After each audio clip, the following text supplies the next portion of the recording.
So hi everyone, আজকে আমরা আসছি গাড়ির একটা ইভেন্টে। এটা বসুন্ধরা আইসিসিবিতে হল নাম্বার 4।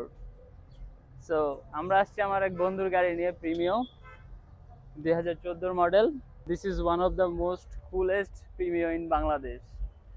এটার রিমস থেকে শুরু করে এ টু জেড, ইভেন নিকেলগুলো ব্ল্যাক করা হয়েছে। সব ব্যাক সাইডটা যদি দেখেন,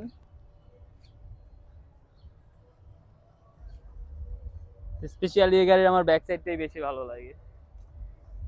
আর এটা আমাদের এক বড় ভাইয়ের গাড়ি, করলা। এটার মডিফিকেশনটা এতটুকু ভালো লাগছে, এটা মনে হচ্ছে যে কোনো জাপানিজ গাড়িগুলো যেগুলো আছে রোডে যখন চলে, কাইন্ড অফ জাপানিজ একটা ভাইব দেয়। এটার ব্যাকলাইট গুলো যদি দেখেন, খুবই সুন্দর অ্যান্ড পলিশড একটা মডিফিকেশন। অ্যান্ড পার্সোনালি যদি জিজ্ঞেস করেন আমার ড্রিম কার কোনটা, অবভিয়াসলি ফার্স্টে থাকবে এটা। কারণ এটা ছোটবেলা থেকে আমাদের সবার থাকে একটা প্রিমিয়াম গাড়ি কিনে মডিফিকেশন করার, এরকম যেটা আমার বন্ধু করতে পারছে, ইনশাল্লাহ আমি একদিন পারবো। আর তারপরে আমারও আমার এই বন্ধু সাজিদ ওর যে ড্রিম কার, সেটা হচ্ছে এটা, টয়োটা ক্রাউন।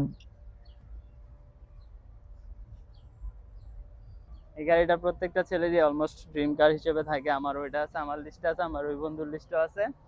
তো দেখি এটা অ্যাচিভ করতে পারি নাকি। আর বাকি কি কি গাড়ি আছে আমরা একটা একটা করে দেখি। বাই দাও, এই ক্রাউনটা আমাদের পরিচিত কারণ না, ওইটা এদিকে পার্ক করা ছিল। তো রিসেন্টলি আমরা বিওয়াইডি অ্যান্ড চেরি নিয়ে একটু হাইট দেখতেছি।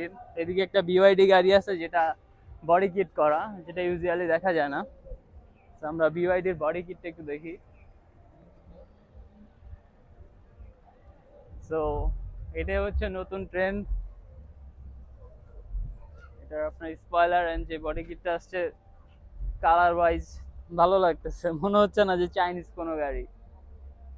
এমনি বিআইডি দেখতে কিছুটা পোর্শের মতোই থাকে। তো এটার যদি ফ্রন্ট সাইডটা আমরা একটু দেখি, আমি এখনো দেখি নাই। সাইড ওয়াইজ একদম পোর্শ কায়ানের মতো। আর বাকি কি কি গাড়ি আছে আমরা একটা একটা করে দেখি।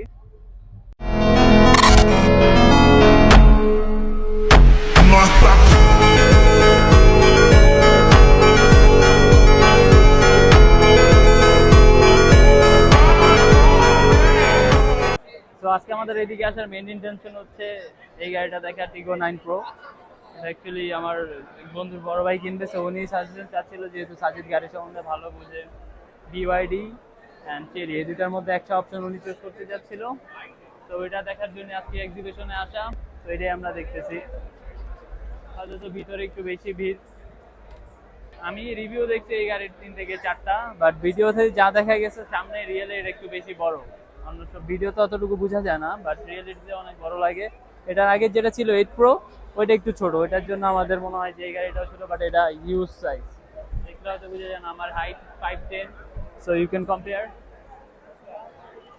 এই সাইডটা যদি দেখাই,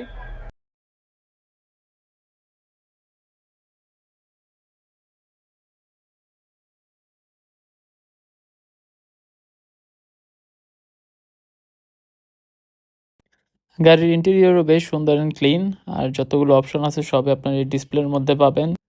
অ্যান্ড সানরুফের সাইজটাও বেশ বড়। গাড়ির আস্কিং প্রাইস 73 লাখ, বাট মেলার মধ্যে ডিসকাউন্টে 70 to 71 লাখে অফার করতেছিল। যদি আমি আমার পার্সোনাল ফেভারিটের কথা বলি এই ইভেন্টের গাড়িগুলো থেকে, তাহলে আমি বলবো এই আরসি কারগুলো মাথা নষ্ট ছিল। আজকের জন্য এতটুকুই, দেখা হবে অন্য কোনো ভিডিওতে। আর আমার কোনো ভুল হয়ে থাকলে আমাকে প্লিজ ফরগিভ মি, কারণ কথা বলা আমার একটা উইক পয়েন্ট, আমি এটা ট্রাই করতেছি ওভারকাম করার। সো দোয়া করবেন।